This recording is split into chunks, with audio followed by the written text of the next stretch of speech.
Peace up to the tribe, wherever you guys might be in the world. Top of the day, good afternoon and good evening. We got an action-packed day today. We're gonna meet up with the famous AM MARWA today. Gonna chop it up with him for a few. I'm gonna take him through the art shop, show him what it is that we got going on. And then we're gonna go to the Nomad open air market today. They do it twice a year. And also I'm gonna go up and check on our land and see what the brother's done this week. So stay tuned, family. For those of you who are here for the first time, welcome to the platform. My name is Brother Samar. But right now I'm gonna tune out just to tune back in. Our Boda driver is approaching, so we gotta head on in. Stay tuned, family. Oh, this journal family, this is your Brother Samar here for another episode. Welcome to Kenya. If you're here for the first time, my name is Brother Samar, and we are here with the infamous AM MARWA. Hey guys, Marwa here. Welcome to this church today. First, I want to say if you are a MARWA fan, please don't forget to support our brother. He's from very far. So we're going to show him love, hey, we are with you in this journey. We need all the love, all the positivity. Bring it on in. Yes, guys. So without further ado, MARWA. Yes. How has Diani treated you? You know, Diani has always been very special to me because I like the slow pace here. And apart from that, I like the idea of just having a beach close to wherever you are living. When you feel so really tired, you can go and sleep just in the beach and the day goes on. At the same time, also one thing I have to recognize is sometimes when you live in these places, you don't even have time to go to the beach. But again, the slow pace itself makes you feel part of the community, and you feel okay. You feel like it's your spot. Yeah, and actually for most travelers, this is a very good environment for them. Oh, for sure. Yeah, because it brings calmness and peacefulness. For sure. Yeah. MARWA, upon us moving here, Yes. we said to each other, man, we going to the beach every day. Yeah. When the last time we went to the beach? Probably 3-4 months ago. I'm telling you, that's something funny. Life, though the pace is very slow, Yes. life becomes fast. You got That's so many true. things you want to accomplish, to do. Yeah, but I realize like mostly it's always money problem. Yeah. Like if you can fix your finances, then you kind of have time for like to enjoy a beach. But before you're like, bro, I need to pay my rent. I've not done ABCD. You worry more about that side more than just you existing in this environment. Got you. Yeah. So MARWA, I've been watching your journey for many years. Yes. When you had the short haircut and the fade. I remember. Yes. So how have your success impacted your life? Has things changed for you drastically, or you still maintain the same MARWA? You know, to be honest, my biggest success as a person has been that I've never worked for a boss. For me, that's like super big success. Another thing is, waking up not knowing it's a Monday or a Tuesday or a Wednesday. For me, that is like priceless. Or there's a brother who has brought copper here. Mkubwa, una ile bangili? Hey, I'm looking for one. Not after ile bangili. See him? Yeah. I'm looking for something like this, but like the old one. Yeah. Hiyo uko hapa muda gani naweza kwenda kutafutia? Utanipata kwa Diani Backpackers. Ukija ulize MARWA msanii. Utanipata huko. Sawa, nitakutafutia. Asante. I'm looking for a copper bracelet. I'm told it's very good to vibrate. If you put even a copper thing around here, the plants will. Yeah. We got copper? I think we got brass. I think it's like a mix. So that's brass. This is like pure copper. When I was growing up, nearly every old man used to have it. Yeah, I think it's good for arthritis too. So. Oh. Yeah. Yes. So for me, success. I really don't measure my success in terms of whatever I have, like the physical stuff, like a house or a land. I think I measure my success that I can decide to extend my stay in Diani anytime I want. And also, these are luxuries some people don't have because people have to go to work and do ABCD. So that's actually how I measure my success. And for me, money, what it gives me freedom of choice. Oh, I don't want to eat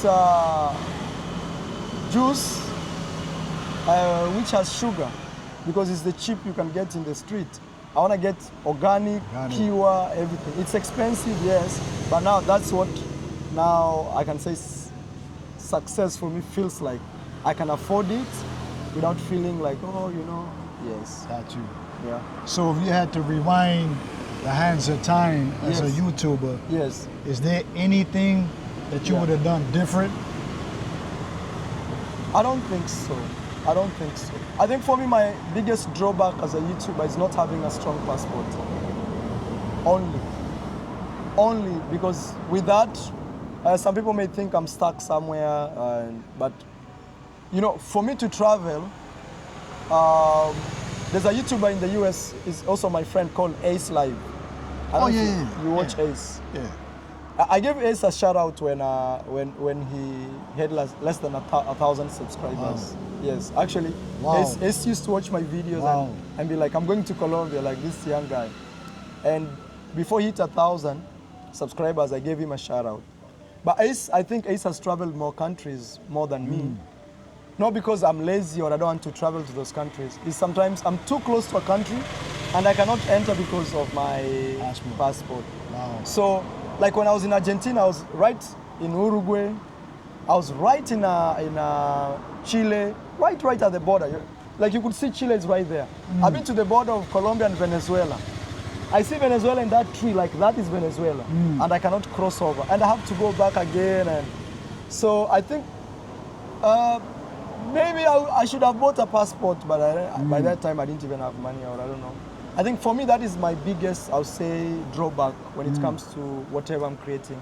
But I keep telling myself that God can't give you everything.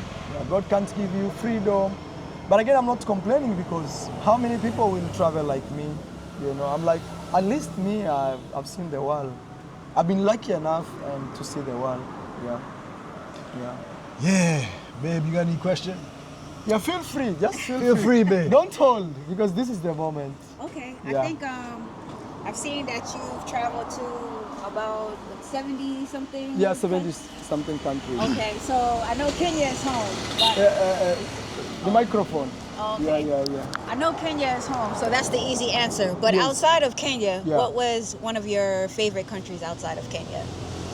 So I love Colombia, but I feel like Colombia became a favorite on my side. Not because it's better than other countries, but because of the history I have it personally with it. Like the first country I traveled to outside Africa in my entire life was Colombia, when I didn't even know what a passport is. So I feel like they embraced me before I embraced myself. Gotcha. So then that makes it a little very special to me. And then I lived there for 2.5 years. I started my YouTube career there. Okay. So there's a lot of attachment of my success and my journey with Colombia. So if today somebody tells me, Maro, you have to move out of Kenya, I go to Colombia. Colombia? Okay. And I can live there, I can die there, I don't see a problem. Okay. That's why you named the villa Medellin, Medellin. yeah. Okay, yeah, cool. yeah. So I have one more question. No, just, you can ask even 10 Okay. because I'm here. I'm here. Okay, so when I started watching you was a few years ago, Yes. and so I've really seen like your house development, the Yes. horses, the Yeah. stable, Yes. and you always say like you're a big dreamer. Yes. So I want to know, because Yeah. you're dreaming these things, but you're not just dreaming them, you're bringing them to reality, working Yes. towards it. Yes. So how do you stay motivated to Yeah. keep going? And like when you see these dreams, Yeah. what's in it that in you for you to keep pushing until these dreams come true? So for me, actually, my biggest motivation comes from traveling. After traveling the world, you realize that those countries we really admire, let this truck go. It's a big Okay. truck over there. So when you travel so much, you realize that those countries we admire, they're actually not so good. They have like really deep rooted issues that even sometimes we just admire them from the surface. For example, I can ask you something. Like in Kenya, we don't have property taxes. You can pay money for licenses, ABCD, but nobody tells you, hey, you have a house, pay for it. You have this, pay for it. We don't have that thing. You see, that is actually real ownership. Absolutely. But if you stay in a place, let's say the US, where if you don't pay your property tax, they will actually take your house. They'll take your house, exactly. So that means you actually don't own it. But you see, from a facade, somebody says, this is my house. No, it's just your house as much as you can pay property tax. Right. But it's not your house if you cannot do those things. And that's why even me, I don't agree in buying an apartment. I always equate buying an apartment and property tax as the same thing. So you realize, like, if you buy an apartment in a big city, every day you have to pay for water bills, you have to pay for the watchman. But it feels different if you're paying that in your own space. Because Right. one day you can tell people, hey, you know what, I don't have money, I'll pump my water on my own. And things can run, actually. So then number two, if you realize, one of the things that motivates me to build home, look at the climate we have here in Kenya. Like, we don't have winter, we don't even know what snow is. Every day you can go to the beach, even if it's raining after maybe a few hours, you can go there, swim and come out. Other places, like I was in Argentina, you could see they have a beautiful ocean, but the water is so cold. They have to wait, not even summer, they have to wait after summer. That's Wow. when the water, after it's been heated through summer, then it gets better after summer. Then you realize here we are actually, and look, food. You can literally survive here if you want. Even two of you like this with $1. You can go to, even the other day I ate somewhere here in a kibanda, we call it a kibanda. You can actually survive even with $1. Like, so you see, that type of life actually for me is super luxury. But now the issue is we admire things like a nice house, we admire, like, I think for me, if Africa built nice roads and trains and things like that, we don't even have to build our houses, we will be fine. Right. Yeah, because I feel like those countries, for example, if you look at Europe, everything is concrete. Everything is it's so expensive. Yeah, to sleep in a hostel is like 50 euros. You know, 50 euros is a salary for someone here for a whole month. Right. Here you can afford 10 workers working for you. In developed countries, you cannot afford even a nanny full time. So you're like, where's the freedom? Yeah, I think that's a big thing for us. Yes. When people find out that we moved here from the U.S., Yeah. one of their biggest questions is like, why did you come here when, Yeah. you know, a lot of us want to live in the U.S. And we explain to them exactly what you Yeah. said. It's like, yeah, it looks good on TV, Yeah. but you don't own anything. You're working nonstop because Every day. everything costs so much. Yeah. The food has poison in it, and Yeah. here you can live off of the land, I'm fruit, telling you. vegetables, I'm and so telling you. for us, it's just so important to be here. Kenya is wealth and richness. So You know, I always have a theory that I always tend to tell people that the reason people think Africa is poor is because we are so blessed, especially with the climate, that we don't have urgency of survival. You know, other places, let's say Canada, or Alaska, when it's snoring, people have to clear the road for the food to go to, the mailbox has to go that way. Or something, or maybe, but here we don't have that urgency. Then in Alaska, they have to build nice roads that can withstand those type of extreme weather for their survival. Right. But here you run in the bush like that, you can urinate there, you can do this, it's free. You are like, and then with little money, you can enjoy, I don't know even how I can say this. Yes, you know. So for me, I see, so that's why I came to build home. But you see, the problem also is this. You cannot really push an agenda if you're not also showing what is supposed to be done. We cannot say build Africa by just word of mouth. We cannot just be social activists. Hey, build Africa. No, you have to be the example of building Africa, how it's done. Yes, and even sharing your challenges is also part of building Africa, because people will see that, you know, yes. right. So you're saying basically your motivation was to be like the example, like Yeah, not just talk it, but just walk You it. have to do it, because if you do it, at least your words can substantiate whatever you're saying. Right. Otherwise, I mean, your actions can substantiate whatever you're saying. But if we just talk, it will always be talk. Another thing I realized in Africa is we don't live beyond ourselves. We live just as, what can I have today to eat? And there's no urgency of survival of tomorrow. So in that case, you realize, me as a young person, if I had money, the first thing I want to do is shine through maybe first class seats, you know, bling bling, and maybe party a little bit, and too many girls around me. But you realize that, what if I have a kid, I have a son, or I have somebody? Tomorrow, maybe they will not have an opportunity to like I have had, for example. Maybe I've had luck. Then if they don't have luck, what will they do? But if I build a nice place for them, it's now them to play with their future. Because me as a parent, I've already built a very strong foundation. And that's one thing actually most Africans don't have. Yeah, somebody will have land and they will sell, drink, and they don't care about The next generation. Yeah. But if you see other people, they really care about community and generation. Like, hey, we have to preserve our community. We don't want to cut down our trees, you know, something like that. Absolutely. Yeah. All right, Tech. Yeah. All right. Thank you so much, Mara. All right. So Mara, just a few more questions and then we Yes. let you. Yeah. So for our people Yes. that is coming to Africa, Yes. what would your advice be for the assimilation process, or Yeah. the coming here, settling in? What would Yeah. your advice be to African Americans Yeah. moving to Kenya? I think one of the best advice is just be open-minded, because sometimes we become very rigid. You're like, oh, I'm not used to this. What is this? Just know you're in Africa. It's a different pace. It's a different vibration, different reaction. Just flow with it. If people are looking lazy, also you try to be lazy in accommodative way. Otherwise, you'll start fighting with everybody and it will look very ugly. This place is turning terrible. And also Africa, because people don't have a lot of money, it's very corrupt. So you have always to know how to be like also part of corruption, how to deal with it, you know?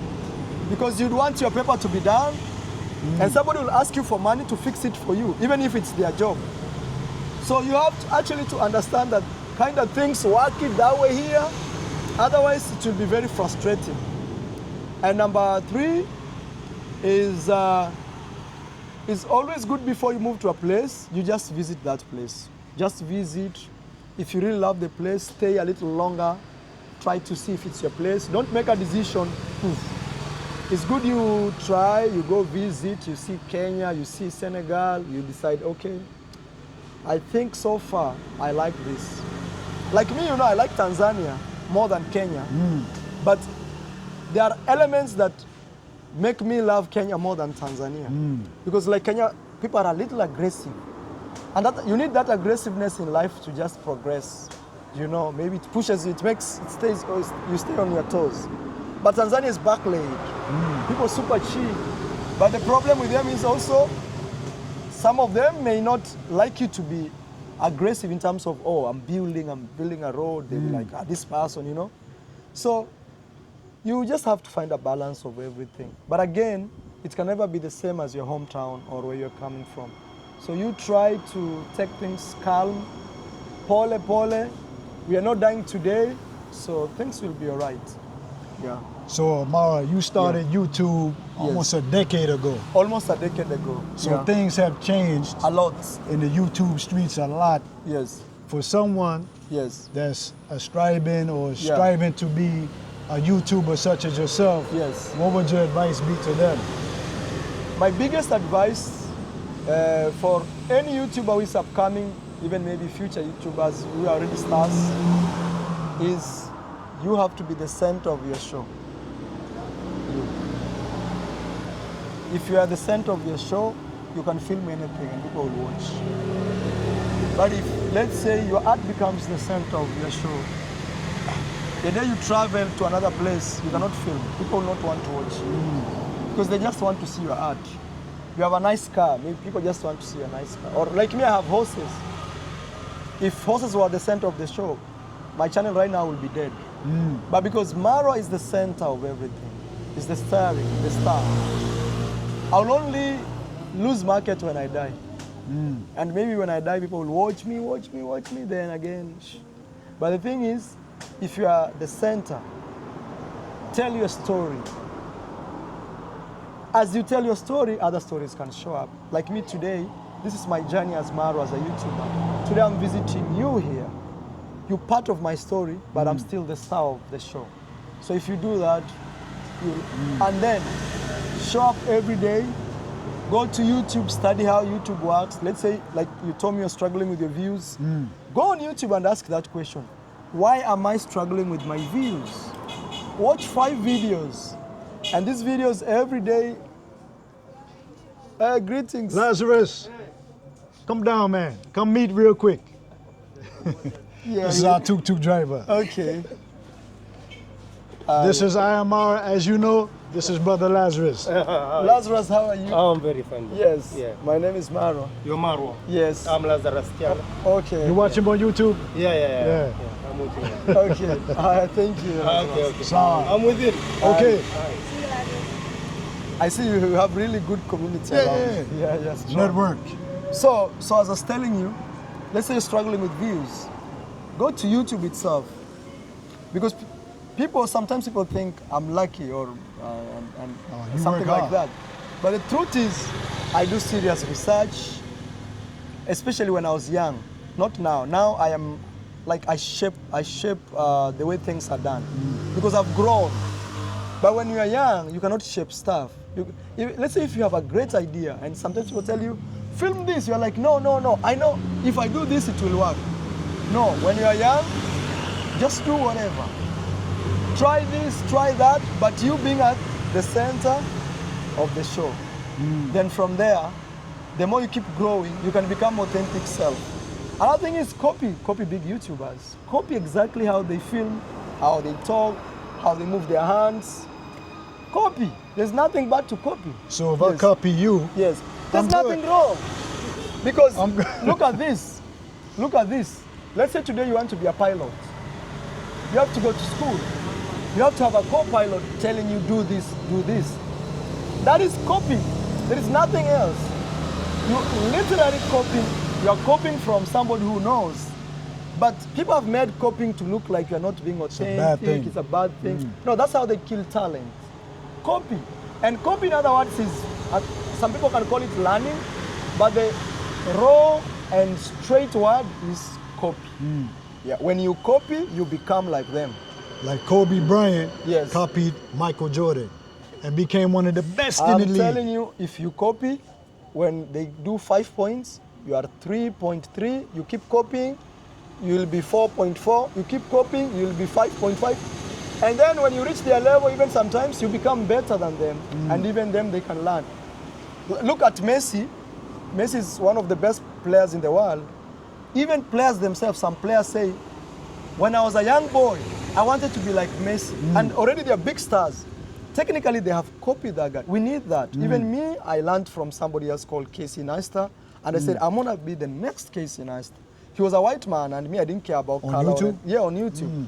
But you see, just me saying, I wanna be like this guy, I saw what he's doing. I copied what he's doing. Now I can do whatever I want because my authentic self will come. Yes, nobody has taken that ability of you being the being. No.